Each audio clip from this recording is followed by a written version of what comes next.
Hold up, you're telling me the most expensive Pokemon game is this game right here? Okay, calling this a game is doing too much. Let me explain. This is Pokemon Box Ruby and Sapphire for the Nintendo GameCube, a game that isn't really a game. It's more or less just a glorified add-on to other Pokemon games, but it offered you a lot more storage space for your Pokemon from the handheld games. By connecting your Game Boy Advance to the GameCube via the transfer cable, you could store your Pokemon here. Great!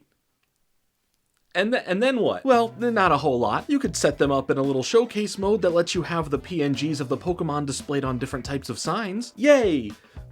I think. Well, it's really about the bonus eggs that you can get based on how many Pokemon you store within the game. The first few to get are easy and give you some Pokemon with special moves, but this goes all the way up to completely filling every box to hit 1,499 Pokemon stored, so that last spot for 1,500 can give you an egg that will hatch into a level 5 Pichu that knows Surf. Okay, that's cool and all, if not a tad bit annoying and extremely tedious. But why is this game so expensive? First off, on July 11th, 2004, the North American version of Pokemon Box would release, but only from one retail store, and by that, I mean one singular location, the Pokemon Center in New York City, which is now the Nintendo store. It was also briefly available on Nintendo's website for a limited time, but outside of that, you couldn't get this anywhere else. On top of that, out of the 280,000 copies of the game that sold worldwide, the US version would end up only being a small 10,000 copies out of that total number. No wait, scratch that. Out of that 10,000, it accounts for copies of the game that were also sold in the EU, drastically making the number of copies sold to an extremely low amount within the US. Plus, over time, due to stuff like disc rot, it is estimated that only around 1,000 US copies of the game are actually out there. Oh, okay, now I'm starting to get— I'm not done.